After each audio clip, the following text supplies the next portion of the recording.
Baik, puji Tuhan, shalom.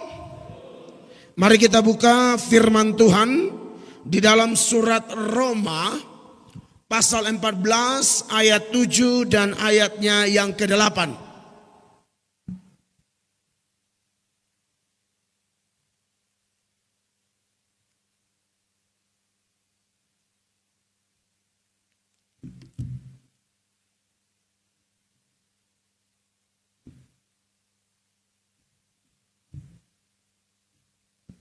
Roma pasal 14 ayat 7 dan 8. Mari kita baca bagian firman Allah ini dalam hitungan yang ketiga, 1, 2, dan 3. Sebab tidak ada seorang pun di antara kita yang hidup untuk dirinya sendiri, dan tidak ada seorang pun yang mati untuk dirinya sendiri. Sebab jika kita hidup untuk Tuhan, dan jika kita mati untuk Tuhan. Jadi baik hidup atau mati kita adalah milik Tuhan. Beri tepuk tangan buat firman Tuhan. Bapak Ibu Saudara yang saya kasih dalam nama Tuhan Yesus, tema khotbah kita pagi ini menurut Roma 14 ayat 7 dan 8 ialah hidup dan mati kita untuk Tuhan. Saudara yang diberkati oleh Tuhan Yesus Kristus, di dalam menafsirkan kitab suci atau Alkitab, dalam ilmu tafsir atau hermeneutik, perlu kita pahami satu hal, bahwa tidak semua bagian atau cerita di dalam Alkitab itu harus kita ikut secara letter-let. Karena ada yang bersifat deskriptif, tapi ada yang bersifat didaktis. Yang bersifat deskriptif itu hanya bersifat menggambarkan peristiwa pada waktu itu dan tidak harus diikuti lurus-lurus. Memang ada pelajaran-pelajaran iman yang kita bisa ambil dari teks-teks tersebut. Tapi bukan berarti diikuti lurus-lurus. Contoh, Tuhan Yesus berjalan di atas air. Amin. Pernah baca itu ayat? Jangan ikut. Nangkap maksud saya ya? Itu cerita, ada pelajaran iman dari teks itu, tapi jangan Anda pergi di laut atau sungai atau danau lalu melihat ke langit sambil berkata, sebagaimana engkau jalan di atas air. Haleluya. Maka hamba memutuskan untuk melangkah di atas air. Apalagi bulan Desember kan, buaya dan ikan hiu, lihat, wah hadiah Natal nih, habis kita. Tuhan Yesus tidak menikah. Amin. Itu bukan rumus. Betul Tuhan Yesus tidak nikah, tapi tidak ada keharusan ikut Tuhan Yesus. Sebagaimana Tuhan Yesus tidak nikah, kita juga tidak nikah. Jadi kalau ada yang masih jomblo, ada yang melakukan PDKT, WhatsApp saudara, ade jomblo kah? Ade balas, sebagaimana Tuhan Yesusku jomblo. Haleluya. Maka aku juga memutuskan untuk hidup sendiri terus. Kan tidak demikian. Tuhan Yesus puasa 40 hari. Amin. Itu ada di Alkitab. Tapi itu juga bukan rumus. Kalau puasa biasa, gereja kita juga puasa. 1 minggu minimal 1 kali lah. Tapi kalau 40 hari, tidak ada yang suruh. Saya khawatir jangan sampai ada rohaniawan, pendeta atau gembala yang membuat aturan itu. Yesus puasa 40 hari, maka mulai hari ini 5 Desember 2021 sampai 40 hari ke depan menembus 2022. Tidak boleh ada yang makan, tidak boleh ada yang minum. Dan nanti kita lihat hari ke-10 kita meninggal berjemaah. Jadi tidak semua cerita di dalam Alkitab itu harus jadi rumus. Tapi ada bagian yang bersifat didaktis. Didaktis itu adalah bagian yang memang rumus. Isinya 3. Janji, perintah, larangan. Perintah, pergi jadikan semua bangsa muridku. Itu rumus. Ingat dan kuduskan hari Sabat seperti yang kita lakukan hari ini. Itu rumus. Ampunilah sesamamu, doakanlah musuhmu, jadilah berkat, bawalah damai. Itu rumus. Larangan, jangan berzina, jangan mencuri, apalagi jangan membunuh, jangan bersaksi dusta. Itu rumus tuh. Janji, ketahuilah aku menyertai engkau sampai kesudahan zaman. Ada perintah langsung dengan janji. Cari dahulu kerajaan Allah dan kebenarannya, maka semuanya akan ditambahkan kepada kita berkaitan dengan kebutuhan kita. Jadi kalau itu pegang kuat-kuat. Makanya saya sebagai hamba Tuhan, kalau Tuhan izinkan melayani ke mana-mana saja, saya meyakini Immanuel, God with us, Allah beserta kita. Maka ya selalu merasa aman, selalu merasa tenang. Karena saya tahu Allah kita bukan manusia sehingga ia berdusta. Apa yang difirmankannya pasti dilakukannya. Karena itu adalah rumus. Alkitab berkata janji Tuhan itu janji yang murni. Seperti perak yang dimurnikan 7 kali dalam api peleburan tetap murni. Nah, ayat yang baru kita baca ini, Roma 14 ayat 7 dan 8, ini juga bersifat rumus. Hidup untuk Kristus, mati untuk Kristus. Tidak mungkin orang hidup untuk dunia lalu mati untuk Tuhan. Itu tidak mungkin. Saya di daerah saya khususnya kantong Kristen, beberapa waktu yang lalu ada seorang opa sudah tua, meninggal di tempat prostitusi. Karena memang dari muda sudah nakal, sampai tua tidak berhenti. Jadi STNK sudah tua nakal kembali. Ini rambu-rambu putih nakal nih. Akhirnya minta maaf, meninggal di tempat prostitusi. Lalu bawa pulang jenazah, kasih tahu di istri, anak, menantu, bilang kita otopsi mayat dulu. Keluarga bilang, otopsi apaan? Meninggal di tempat prostitusi kok otopsi apa? Kubur. Meninggal di tempat kayak begitu kok otopsi apa? Itu pasti overdosis obat kuat. Sudah opa-opa, haleluya. Mau darah Yesus berkuasa. Orang opa-opa tuh ikut paduan suara lansia. Amin. Do begitu. Bukan mati. Makanya diberkatilah orang-orang tua seperti Bapak Gembala kita. Amin. Bapak John. Karena Alkitab berkata orang benar itu seperti pohon korma yang ditanam di padang gurun, yang sampai masa tua pun berbuah, masa tua pun jadi berkat, bukan bawa sial. Amin, kekasih Tuhan. Jadi tidak mungkin orang mati untuk Tuhan kalau tidak buat keputusan hidup untuk Tuhan. Makanya bagi Paulus, dia berkata di bagian yang lain, Filipi 1 ayat 21, bagiku hidup adalah Kristus dan mati adalah keuntungan. Orang yang bisa mengatakan mati keuntungan karena punya komitmen yang jelas, punya penyerahan hidup yang jelas kepada Tuhan. Makanya dia berani klaim mati untung. Kenapa? Hidupku bagi Yesus. Amin, kekasih Allah. Tadi malam kita sudah dengar khotbah Natal. Tuhan sudah berinisiatif datang selamatkan kita. Sekarang porsi kita. Ayo bikin keputusan jelas di waktu-waktu yang Allah masih anugerahkan bagi kita. Nah, Bapak Ibu yang saya kasihi dalam nama Tuhan Yesus, kalau kita bicara tentang hidup dan mati bagi Tuhan, maka ada beberapa hal yang mau saya sampaikan pada pagi spesial perjamuan kudus ini. Hidup dan mati untuk Tuhan. Tuhan yang mana? Yang pertama, Dia Tuhan yang suci, Tuhan yang kudus. Maka kalau bicara tentang hidup dan mati untuk Tuhan, maka tak bisa dihindari.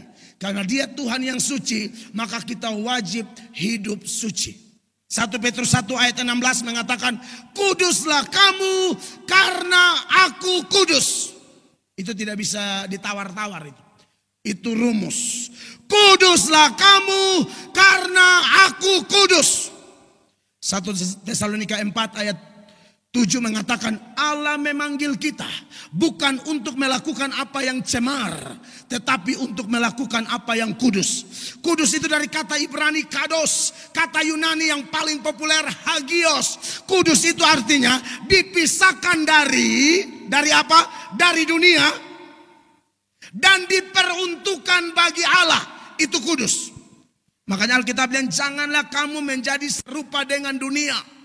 Kita harus jadi Kristen ikan laut, bukan Kristen bunglon. Bapak Ibu tahu Kristen bunglon? Bunglon itu nempel di mana? Warnanya begitu. Di kuning, di hijau, di biru, di merah, mencocok-cocokkan. Tapi ikan laut beda.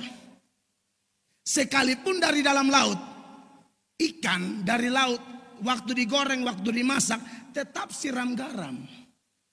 Kenapa? Karena dagingnya tidak otomatis asin. Kita tidak bisa menghindar. Kita ada di Freeport ini mungkin 18.000 sampai 24.000 mungkin pegawai. Tapi anak Tuhan beda. Makanya kemarin kami ke underground. Lalu Pak Frit bilang, Pak Pendeta tolong doakan dulu yang di underground. Doakan semua. Tapi khususnya orang-orang percaya. Supaya mereka bercahaya. Karena kita ini garam dan terang. Terang itu dilihat, garam itu dirasa. Kehadiran kita tuh beda. Karena kudus artinya dipisahkan dari dunia dan diperuntukkan bagi Allah. Amin, saudara. Ya kita harus akui bahwa hati manusia ini kan paling kotor. Dalam Markus 7 ayat 21 sampai ayat 23 itu ada sejumlah kekotoran yang sumbernya dari dalam hati kita. Mari kita lihat ayat ini ya. Markus 7 mulai ayat 21. Sebab dari hati orang timbul segala pikiran jahat, percabulan, pencurian, pembunuhan, kemudian perzinahan, keserakahan, kejahatan, kelicikan, hawa nafsu, iri hati, hujat, kesombongan, kebebalan. 23. Semua hal-hal jahat ini timbul dari dalam hati dan menajiskan orang. Tapi kita bersyukur bagi kita yang sudah mendengar seruan dari Tuhan sendiri. Hidup untuk Tuhan, mati untuk Tuhan. Yang pertama harus hidup kudus. Dimulai dari hati. Hati kita ini sudah kotor karena kita manusia. Tidak ada satupun kita yang sempurna. Yang namanya keturunan Adam dan Hawa. Sejak manusia jatuh dalam dosa. Mengalami total depravity. Itu artinya kerusakan total. Dosa mempengaruhi secara negatif seluruh diri manusia. Hatinya, pikirannya habis semua. Kecuali sudah disucikan. Kalau belum disucikan, tidak ada satupun yang bersih. Perhatikan Titus 1 ayat 15. Mari kita belajar firman pagi ini ya. Titus 1 ayat 15, ayat ini berkata demikian. Bagi orang suci, semuanya suci. Tetapi bagi orang najis dan bagi orang tidak beriman, maksudnya belum percaya Yesus, suatu pun tidak ada yang suci. Karena baik akal maupun suara hati mereka najis. Jadi standar kita untuk memilih, melakukan, bertindak, berkata, itu bukan hati kita, tapi firman Allah. Karena hati kita ini tidak bisa dipercaya. Ikut Tuhan ini bukan saya rasa, itu makan sayur asam, rasa-rasa. Ikut Tuhan tuh bukan mut-mutan, tapi kayaknya apa? Back to the Bible. Kita tidak bisa percaya hati kita kekasih Allah, siapapun. Oleh karena itu, kekasih Tuhan, cara terbaik cuma satu. Untuk kita bisa mengalami hati yang suci, yang sudah datang pada Yesus, puji Tuhan. Tapi yang belum datang pada Yesus harus ingat Ibrani pasal 9 ayat 13 dan ayat 14. Ibrani 9 ayat 13-14. Dalam ayat ini penulis mengkontraskan antara praktek atau ritual Yudaisme dan kuasa penyucian di dalam konteks kasih karunia Allah. Perhatikan ayat 13. Sebab jika darah domba jantan dan darah lembu jantan dan percikan abu lembu muda menguduskan mereka yang najis, sehingga garis bawahi mereka disucikan hanya apa? Secara lahiriah, kulit luar 1 tahun 1 kali. Itu ritual Yudaisme. Tapi ayat 14 kontras. Tuhan Yesus ketika Anda dan saya mendengar undangannya yang berkata, marilah kepadaku semua yang letih, lesu dan berbeban berat, engkau akan mendapatkan kelegaan. Pada waktu kita datang padanya, ayat ini berkata begini, betapa lebihnya darah Kristus yang oleh roh yang kekal telah mempersembahkan dirinya sendiri kepada Allah sebagai persembahan yang tak bercacat, garis bawahi, akan menyucikan apa? Hati nurani kita dari perbuatan-perbuatan yang sia-sia. Supaya apa Bapak Ibu jemaat? Supaya kita dapat beribadah kepada Allah yang hidup. Pemazmur mengatakan, siapakah yang boleh naik ke gunung Tuhan? Hanya mereka yang suci hatinya. Bagaimana supaya suci hati? Buat keputusan. Datang pada Yesus. Hari ini hari perjamuan. Setiap kali perjamuan itu kita ingat bahwa darah Yesus yang tercurah di Golgota adalah satu-satunya akses. The one and only. Jadi kalau ada ajaran bilang, ada banyak jalan menuju Roma. Oh iya, itu Roma. Beda sama surga. Menuju Roma banyak jalan, menuju surga cuma satu jalan. Yesus berkata, akulah jalan, kebenaran dan hidup. Tidak ada seorang pun datang kepadaku, tidak ada seorang pun datang kepada Bapa kalau tidak melalui aku. Akulah jalan, artinya di luar dia tidak ada jalan. Akulah kebenaran, di luar dia hanya ada kesalahan. Akulah hidup, di luar dia hanya ada kematian. Makanya Petrus di depan orang-orang beda agama. Memang kadang-kadang kalau khotbah begini, pendeta yang khotbah kadang-kadang dianggap arogan. Padahal tidak. Siapa yang berani bilang Petrus arogan ketika dia mengkhotbahkan Kisah Para Rasul pasal 4 ayat 12. Saudara tahu ini dia bicara di depan orang-orang yang tidak percaya Yesus. Orang-orang yang tidak punya pandangan yang sama dengan dia. Tapi Petrus bilang apa? Sama-sama baca. Kisah Para Rasul 4 ayat 12. 1, 2, 3. Mana? Ulang. 1, 2, 3. Dan keselamatan tidak ada di dalam siapapun juga selain di dalam dia. Sebab di bawah kolong langit ini tidak ada nama lain yang diberikan kepada manusia yang olehnya kita dapat diselamatkan. Siapa berani menjudge bahwa Petrus arogan? Saudara baca ayat 12-nya kan? Lihat dari ayat 8-nya. Tunjukkan ayat 8-nya. Ayat itu memberi keterangan. Dia bicara di bawah pimpinan Roh Kudus. Kepenuhan Roh Kudus. Ayat 8. 1, 2, 3. Maka jawab Petrus penuh dengan Roh Kudus. Hai pemimpin-pemimpin umat dan tua-tua. Dan seterusnya. Sampai ayat 12 tadi. Kita tidak bisa main aman.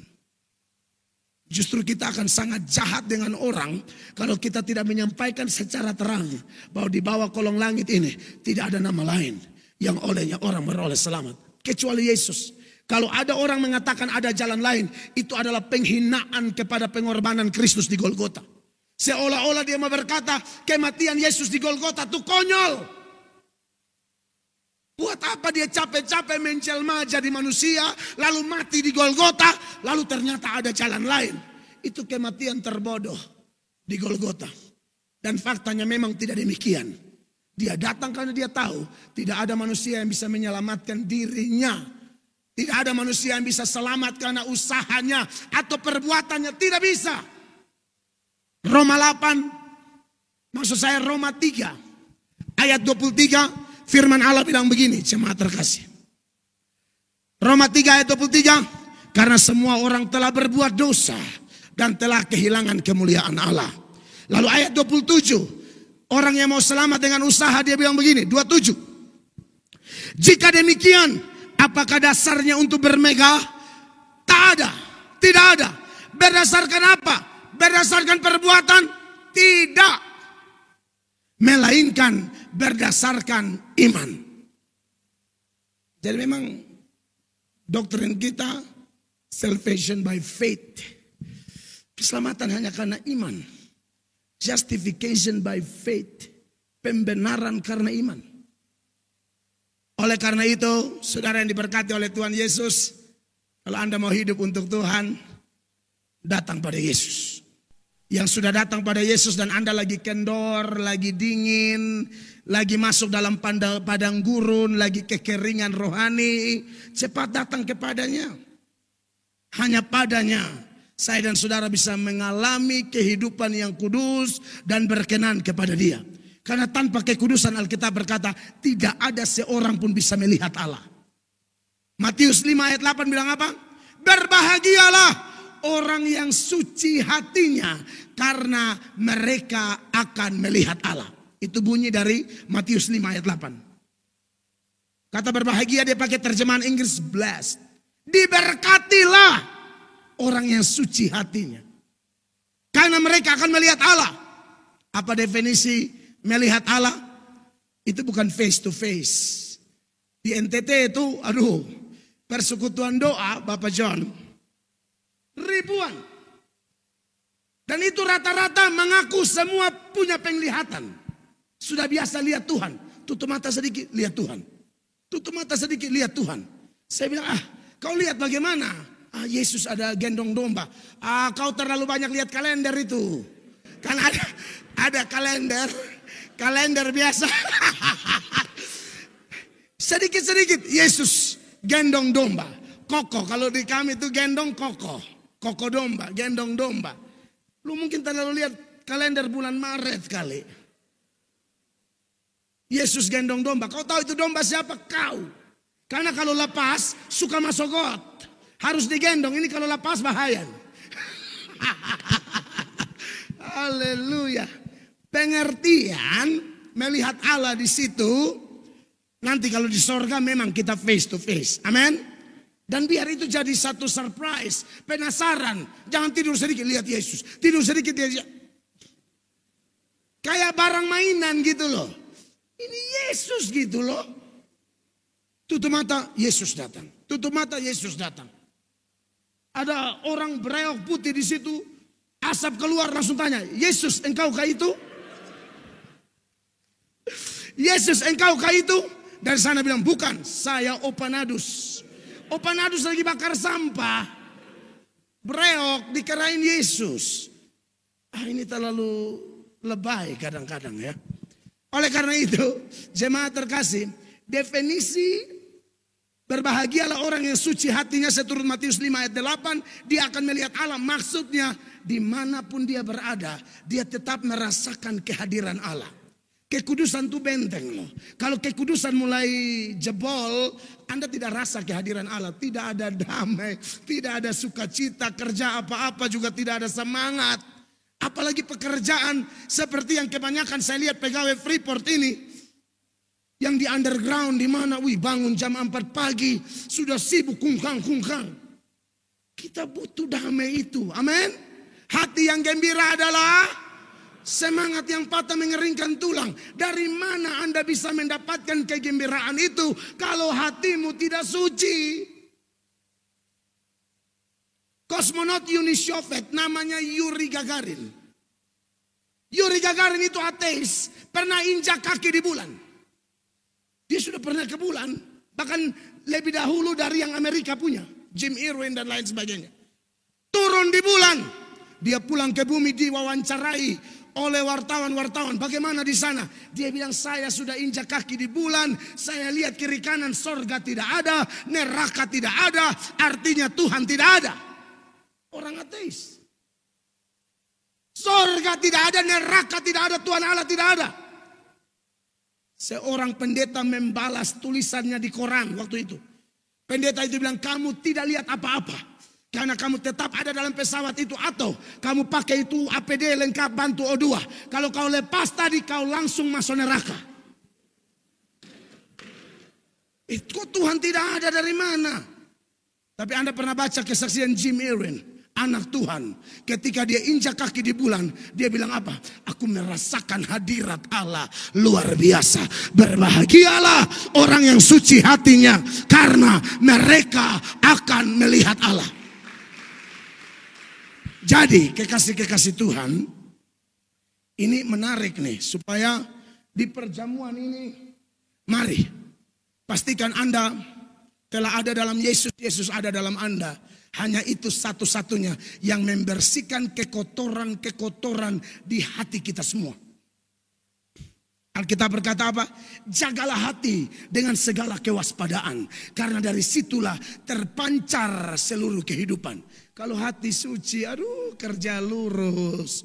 Suami tidak curiga, istri tidak curiga, jemaat tidak curiga, kawan pelayanan tidak curiga. Kenapa? Kita menjadi orang yang dapat dipercaya. Kalau hanya omong percaya Tuhan, Yakobus bilang setan juga percaya, bahkan gemetar. Kita ini harus jadi orang percaya yang dapat dipercayai. Makanya kalau orang yang memang hidup bersih, dia mau pisah 2-3 bulan sama pasangannya, biasa-biasa aja. Saya tahu suami saya tahu istri saya kayak apa. Saya tahu gimana dia punya keintiman dengan Tuhan, pergaulan karibnya sama Allah. Saya kenal pasangan saya. Kalau yang gila-gila dia baru keluar rumah, istri sudah berdoa dalam nama Yesus Tuhan. Segala roh, jin dan jun, tuyul dan bayul, jini oh jini, keluar dalam nama Yesus Kristus. Udah mulai pikiran dia. Dia tahu suaminya ini barat. Haleluya. Ini suami-suami akhir zaman ini. Jangan coba-coba dilepas, harus doa. Yang kedua, hidup untuk Tuhan, mati untuk Tuhan. Tuhan yang mana? Dia Tuhan yang maha besar, yang merendahkan diri serendah-rendahnya. Amin. Maka kalau hidup untuk Tuhan, saya tekankan ini, kita harus rendah hati. Yesus itu sebenarnya dialah Allah Akbar itu. Yesus itulah Allah yang maha besar. Dan kita tanya kebesaran Allah itu seperti apa? Waduh, sulit diukur. Coba kita lihat saja perbuatan tangan Tuhan atau ciptaannya. Bumi yang kita menumpang sekarang ini. Planet ini kalau sama Merkurius, dia masih lebih besar. Tapi kalau sudah sama Uranus, Jupiter, udah kalah dia di tata surya ya. Apalagi sama matahari. Saya pernah baca tuh katanya, satu matahari kurang lebih bisa menampung 1.300.000 bumi. Satu matahari. Sudah begitu lagi, di atas matahari ada bintang-bintang yang ukurannya lebih besar. Antares, IRS-5. Kalau matahari kayak, minta maaf, kayak bola voli. Bumi mungkin kayak gundu, kelereng. Antares kayak bola basket, mataharinya kayak gundu. Bumi kau jangan cari lagi. Apalagi Tembagapura. Di mana itu Freeport? Di mana itu Grassberg? Di mana itu underground? Lenyap. Saudara ngerti maksud saya? Galaksi kita namanya galaksi Bima Sakti yang bentuknya kayak cakram itu. Di dalam itu ada miliaran tata surya, miliaran bintang. Itu galaksi kita. Itu Tuhan yang buat. Di sebelah galaksi Bima Sakti itu ada miliaran galaksi lagi di alam semesta. Itu Tuhan yang buat. Nah, Anda mau bayangkan kebesaran Allah seperti apa? Makanya tunjukkan 1 Raja-Raja 8 ayat 27. Ini penggalan doa Raja Salomo. Selesai membangun bait Allah. Mega proyek. Bait Allah pertama. Yang dilapisi emas sampai dijuluki The Golden House. Tapi dalam doanya itu Salomo bilang begini. Mari kita baca sama-sama 1, 2, 3. Tetapi benarkah Allah hendak diam di atas bumi? Sesungguhnya langit bahkan langit yang mengatasi segala langit pun tidak dapat memuat engkau. Terlebih lagi rumah yang kudirikan ini. Wow. Tapi Allah yang maha besar itu telah turun menjadi manusia. Makanya dalam Filipi 2 mulai ayat 5 kita disuruh kalau hidup bersama kayak begini, miliki pikiran dan perasaan Kristus. Filipi 2 mulai ayat 5, 1, 2, 3. Hendaklah kamu dalam hidupmu bersama menaruh pikiran dan perasaan yang terdapat juga dalam Kristus Yesus. Jadi hidup bersama begini, buang jauh-jauh pikiran Manado. Buang jauh-jauh karakteristik Papua dulu, jauh dulu. Batak, jauh. Ambon, Kupang. Milikilah pikiran, karakteristik kayak Yesus. Ayat 6 dia bilang begini. Ayat 6. Yang walaupun dalam rupa Allah, Yesus itu Allah. Bapa, Anak, Roh Kudus itu sehakikat, sederajat, melekat. Tidak bisa dipisahkan tapi bisa dibedakan. Tidak ada lebih dahulu, tidak ada lebih kemudian. Saya bisa saja bahas Tritunggal tapi itu terlalu berat. Kita mau perjamuan toh, bukan mau sekolah teologi kan? Ya. Itu cocok seminar tuh. Tapi itu memang harus dijelaskan. Karena itu iman kita, itu konsep tentang Tritunggal itu kuat banget. Itu akumulasi data perjanjian baru, perjanjian lama yang kemudian dihasilkan menjadi doktrin. Jadi itu fondasinya kuat. Ya. Mana? Jangan kasih hilang dulu. Aduh. Yang walaupun mana? Haleluya. Yang walaupun dalam rupa Allah tidak menganggap kesetaraan dengan Allah itu sebagai milik yang harus dipertahankan. Ayatnya yang ke-7, 2, 3. Melainkan telah mengosongkan dirinya sendiri dan mengambil rupa seorang hamba dan menjadi sama dengan manusia. 8, 2, 3. Dan dalam keadaan sebagai manusia, ia telah merendahkan dirinya dan taat sampai mati. Bahkan sampai mati di kayu salib. Saudara mau hidup untuk Tuhan, mati untuk Tuhan. Pertama, hati harus suci. Yang kedua, milikilah kerendahan hati. Amin. Di sini saya bersyukur, saudara, bapak-bapak, ibu punya posisi, punya jabatan di Freeport. Tapi kalau urusan melayani, kita semua hamba. Saya kenal satu orang, istri kepala dinas, suami kepala dinas, istri kepala bagian atau kepala bidang. Ditugaskan jalan kolete di gereja. Dia marah sama majelis gereja. Kau kalau kasih pelayanan lihat-lihat orang dong. Enak aja kau suruh saya jalan kolete. Kau lihat kita sampai. Gadis sama kabit. Suruh jalan kolete enak aja. Tapi kemudian wakil gubernur jalan kolete bingung mereka. Waktu itu wakil gubernur masih Pak Eston Funai. Jalan kolete bingung mereka. Saya khotbah di Sumba Barat. Bupatinya atur kursi. Karena bupatinya pelayan di gereja. Atur kursi. Saya altar call maju dahulu menangis sejadi-jadinya. Hello. Jabatan semua dari Tuhan. Amin. Mazmur 75 ayat 7 dan 8 mengingatkan. Kita punya hidup ini kayak roda. Sebentar di atas, sebentar bisa di bawah. Makanya ini ayat bilang begini. Mazmur 75 ayat 7 dan 8. Ya 7-nya itu. Sebab bukan dari timur atau dari barat. Dan bukan dari padang gurun datangnya peninggian itu. Ayatnya yang ke-8. Tetapi Allah adalah hakim. Direndahkannya yang satu. Dan ditinggikannya yang lain. Jadi kalau kita dipromosikan, kita diangkat. Tolong ingat. Itu Tuhan yang angkat. Kami di NTT bilang jangan pukul dada. Kobetana. Kok kenapa? Nah, suka gitu-gitu. Sok-sokan banget. Anak Tuhan itu berlaku hukum padi. Semakin diberkati semakin melayani. Semakin diberkati semakin melayani. Sebab Yesus berkata dalam Matius 20 ayat 28. Sama seperti anak manusia datang. Bukan untuk dilayani. Melainkan untuk melayani. Dan untuk memberikan nyawanya menjadi tebusan bagi banyak orang. Diberkatilah Bapak Ibu. Yang sibuk tapi dengar pelayanan ada di front line. baris paling depan. Diberkatilah Anda. Anak cucu Anda, Alkitab berkata, mereka mewarisi bumi. Karena orang tua sudah tabur yang tepat. Ingat hukum tabur tuai. Apa yang Anda tuai lebih banyak dari apa yang Anda tabur. Tanam jagung cuma tanam 5 biji jagung. Kau panen hitung sendiri. Makanya jangan tabur yang aneh-aneh ya. Karena Hosea bilang, siapa yang menabur angin sepoi-sepoi akan memanen puting beliung. Tornado, seroja. Kemarin kami kena seroja. NTT bilang ini, saya berdoa dengan Tuhan. Tuhan saya tahu ini Tuhan marah NTT. Saya itu marah kecil itu. Itu ibarat marah baru, haci, baru begitu. Belum yang, orang Kupang bilang belum yang roh.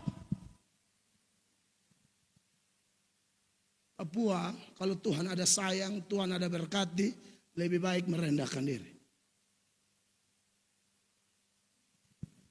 Serentetan dosa di Alkitab dan yang paling dibenci oleh Allah adalah dosa kesombongan. Sombong itu dosa paling tua. Seorang hamba Tuhan bernama Thomas Aquino, dia mengatakan ibu dari segala dosa adalah kesombongan. Karena ternyata sombong itu dimulai dari setan. Makanya kenapa dalam sebuah pelayanan Paulus bilang, jangan cepat buru-buru kasih orang yang baru bertobat.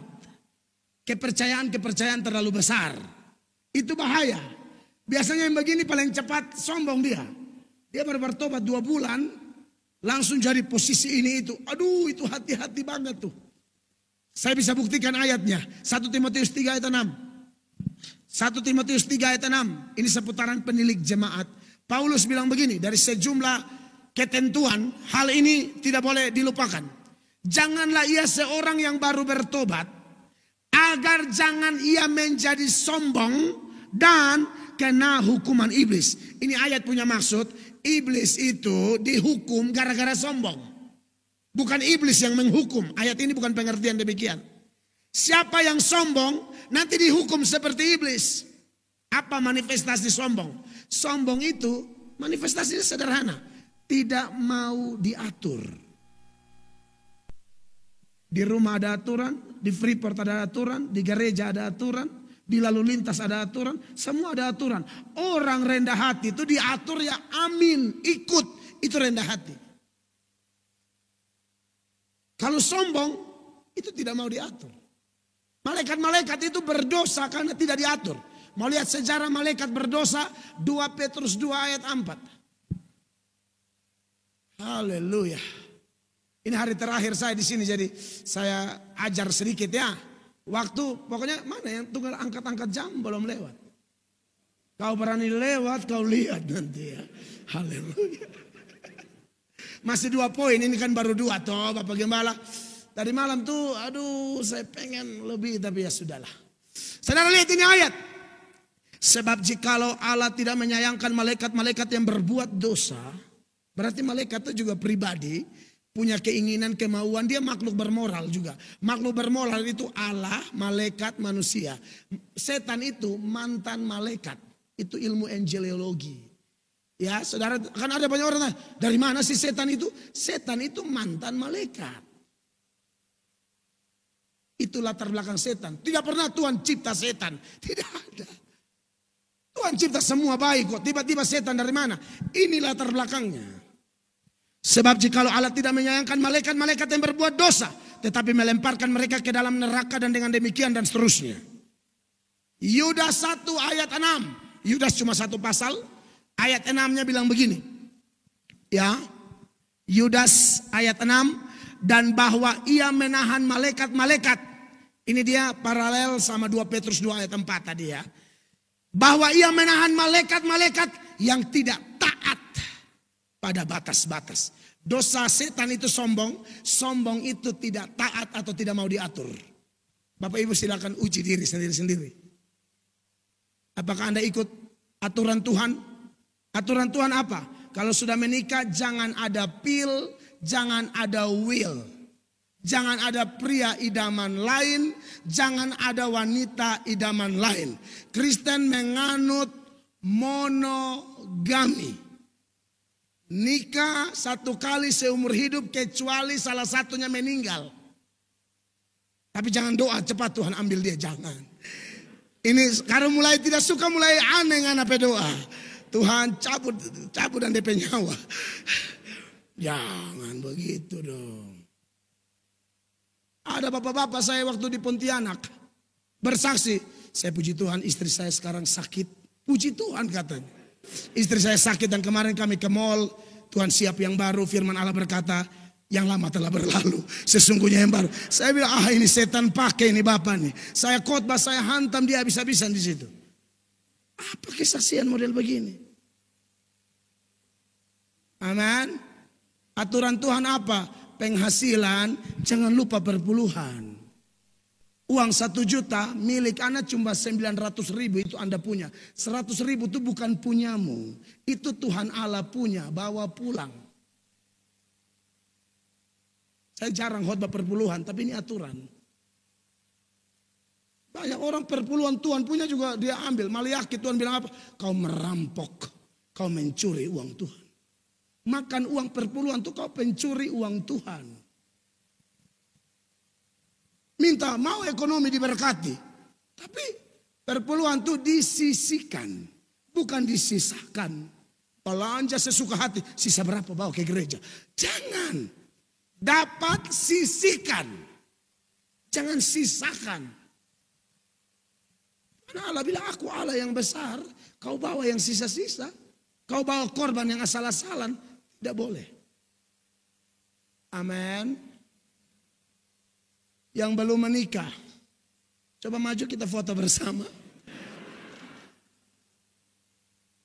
Ingat. Ini saya ngomong nih. Nikah tidak boleh beda agama. Pacaran pun tidak boleh beda agama. Loh Pak, kita kan harus toleransi. Oh iya, toleransi kita secara sosial bukan iman. Amin. Kalau ada orang beda agama susah, yang paling pertama ada tolong mereka kita. Tapi bukan jatuh cinta. Sama kayak lagu Ambon, cinta beda agama tuh. Itu tidak alkitabiah, saya harus ngomong. Mau lihat dia punya ayat? Munculkan. Ulangan. Oh yang ngomong harus ada dasar. Kalau tidak, saudara bilang, mana. Oke. Ulangan 7, ayat 3 dan 4. Ini data perjanjian lama. Saya tunjukkan 2 data, PL dan PB. PL-nya ini, tolong baca jemaat. Ayat 3, 1, 2, 3.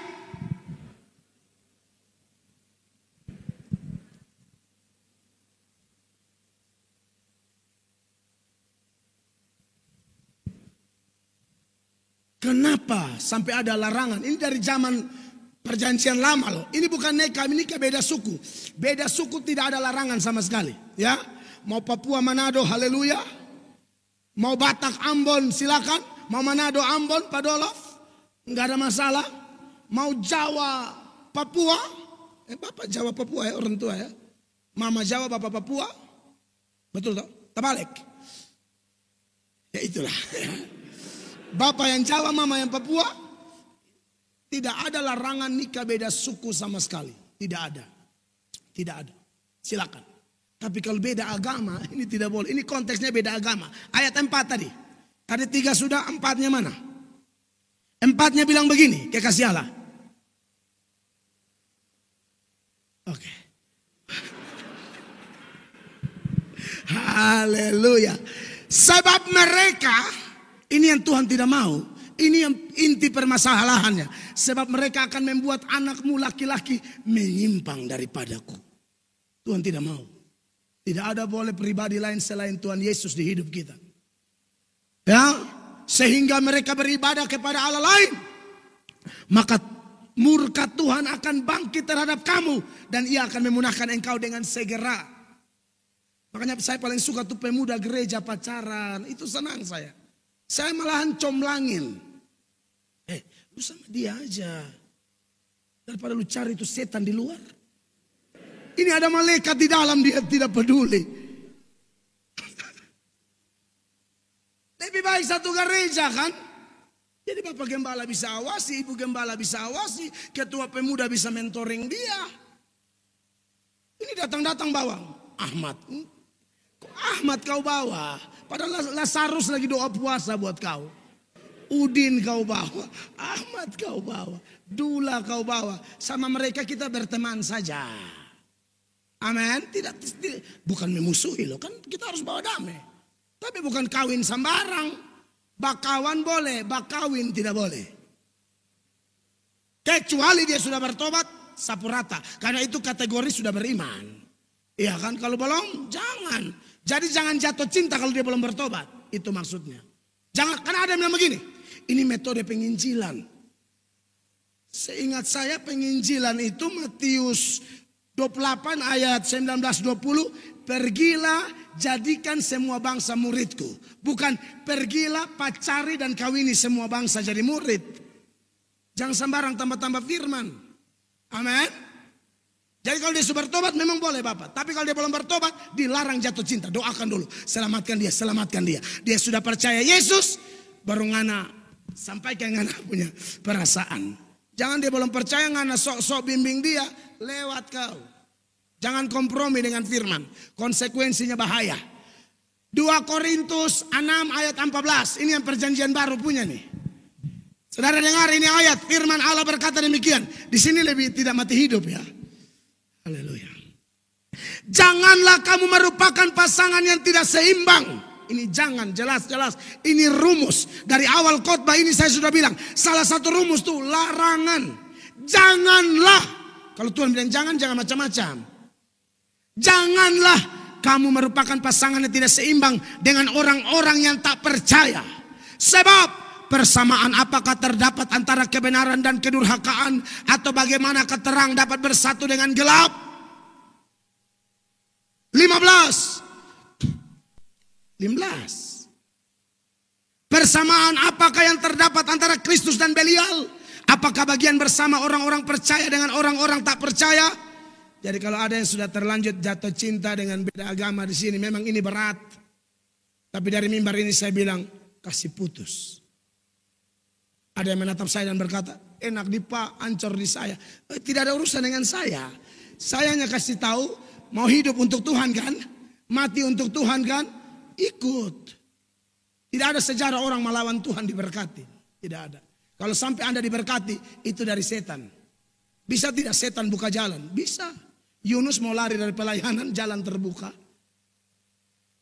Hati-hati. Setan aja bisa bikin mujizat. Apalagi cuma buka jalan. Mau lihat setan bikin mujizat? 2 Tesalonika 2 ayat 9. Supaya Bapak Ibu jangan bilang, asal ada mujizat, pasti dari Allah. Kata siapa? Musa taruh tongkat jadi ular, Firaun ketawa. Firaun bilang, bawa kalian pun tongkat, taruh juga, ular juga. Jangan garatak tongkat jadi ular. Lihat ini ayat 2-3. Kedatangan si pendurhaka itu adalah pekerjaan siapa? Iblis. Dan akan disertai apa? Rupa-rupa perbuatan ajaib, tanda-tanda, dan mujizat-mujizat palsu. Jadi jangan asal lihat laki-laki langsung dari Allah. Doakan dulu. Lihat perempuan jomblo, Yesus telah kirimkan. Kata siapa? Lu doa dulu. Amin, pemuda-pemudi. Siapa yang rencana mau nikah ini tahun, coba angkat tangan tahun depan. Tidak ada. Yang mau nikah tapi tidak tahu dengan siapa, coba angkat tangan. Supaya kita doakan. Nah, saudara-saudara yang diberkati itu. Jadi taat. Rendah hati itu orang taat. Yang ketiga, sudah mau habis nih, tenang. Ada yang muka agak keram-keram, pembalasan adalah hak Tuhan. Haleluya. Yang ketiga, Tuhan kita itu adalah Tuhan yang dia berkata, aku dan Bapa satu. Maka orang yang mau melakukan kehendak Tuhan, khusus dalam keluarga besar GPDI Sion Tembagapura, Bapak Gembala bilang, di sini persatuannya luar biasa. Dan memang seperti itu yang Tuhan mau. Suci hati, rendah hati, satu hati. Kalau orang sudah suci hati, sudah rendah hati, paling gampang bersatu hati dengan orang lain tanpa memandang perbedaan ini itu segala macam. Dan Mazmur 133 mencatat, di mana ada kerukunan, ada kasih persaudaraan, kesanalah berkat-berkat Allah diperintahkan. Jadi bukan kita yang kejar berkat, berkat yang kejar kita. Amin, kekasih Allah. Dan Alkitab bilang, 2-3 orang berkumpul dan sepakat, aku hadir. Bukan hanya berkatnya, sumbernya ada di tengah-tengah kita. Oleh karena itu kalau mau untuk Tuhan, kita tidak bisa sendiri. Kita makhluk sosial. Gereja ini bisa berkembang, bisa eksis karena Bapak Gembala punya tim yang Tuhan kirim untuk menjadi kawan sekerja di ladang Allah. Saya di wilayah pelayanan saya pun demikian. Tuhan kirimkan orang-orang terbaik. Kami 1 minggu itu ibadah 3 kali. Gereja kami daya tampung 1.000 orang. Karena saya beriman tidak main-main. Saya bilang bangun gereja jangan tanggung-tanggung, langsung daya tampung 1.000. Kursinya dari mana? Tenang saja. Orang undang saya khotbah di Jakarta, saya orang pengusaha. Selesai khotbah dia bilang, butuh apa di gereja Pak? Saya bilang, saya butuh kursi. Dan tanya ya jawab. Jangan sosok, oh tidak. Jangan, langsung kasih tahu, tidak apa. Ini kan bukan, kalau untuk pribadi saya jarang ngomong. Tapi ini kan demi kepentingan umat. Butuh apa? Kursi. Berapa? 1.000. Kirim. Kursi kayak begini, 1.000. Memang daya tampung 1.000. Saya omong sama tim, ini Tuhan sudah kirim semua. Jadi, kalau saya sendiri, saya tidak mau one man show. Kita harus bergandeng tangan. Amin. Dan tolong itu di sini ditingkatkan. Dan yang terakhir, benar-benar terakhir. Kalau mau kerja untuk Tuhan, suci hati, rendah hati, satu hati, rela hati. Rela ini beda lagi nih. Harus rela. Rela itu saya sempat singgung waktu kita pertemuan dengan beberapa bapak. Tapi tidak sebanyak ini. Saya kalau rela hati ini karena ingat Tuhan Yesus kan mati ini suka rela. Amin. Allah telah menunjukkan kasih-Nya karena Kristus telah mati bagi kita saat kita masih berdosa. Itu bunyi Roma 5 ayat 8. Jadi itu keputusan sepihak, dia rela mati bagi kita di Golgota. Makanya perjamuan kita ambil, kita ingat itu keputusan sepihak. Bukan karena kita, bukan. Dia tidak minta, Bapak John bertobat dulu jadi pendeta baru saya mati di Golgota. Pendeta Mel Atok bertobat dulu jadi pendeta baru saya mati di Golgota. Tidak, dia sudah mati di Golgota 2000-an tahun yang lalu. Dan di saat kita masih bermain lumpur dosa, dia telah menyelesaikan missio Dei, misi Allah di Golgota. Kita terima barang jadi. Maka anak Tuhan yang sejati melayani Tuhan sukarela tanpa pamrih. Saya kasih ingat itu peristiwa Joni di perbatasan Indonesia Timor Leste di daerah kami. Upacara bendera tahun 2017 atau 18. Joni sakit. Joni pergi ke belakang. Tapi sementara upacara berlangsung, tali bendera putus. Masih ingat ya? Videonya viral. Joni sukarela memberi diri, volunteer. Naik tiang bendera. Orang video viral satu dunia, viral satu Indonesia, menyedot respon Hotman Paris Hutapea. Kasih uang permen 25 juta. Kalau saya 25 juta itu vanderen kos-kosan. Mana ada permen makan 25 juta gigi lobang.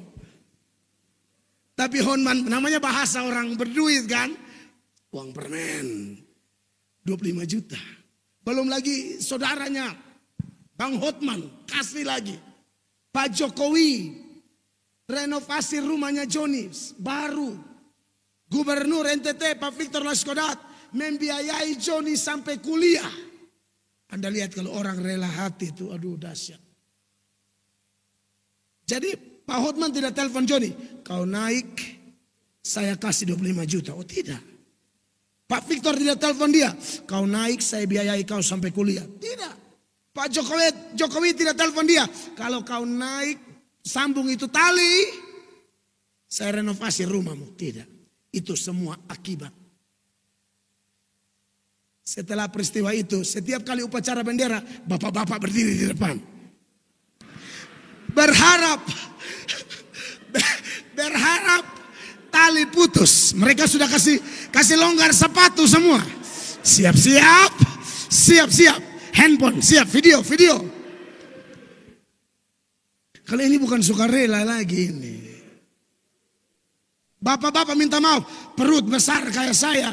Mau naik tiang bendera, darah Yesus berkuasa. Itu tiang begini, buang dia jatuh di Grassberg. Oleh karena itu di pagi yang diberkati ini, apa yang saya sampaikan pasti masih bisa digali lebih banyak lagi. Tapi masalah waktu. Saya juga sebentar harus PCR. Segala macam, besok mau pulang. Dari sini ke Timika, Makassar, Kupang, lanjut pelayanan. Tapi Tuhan baik.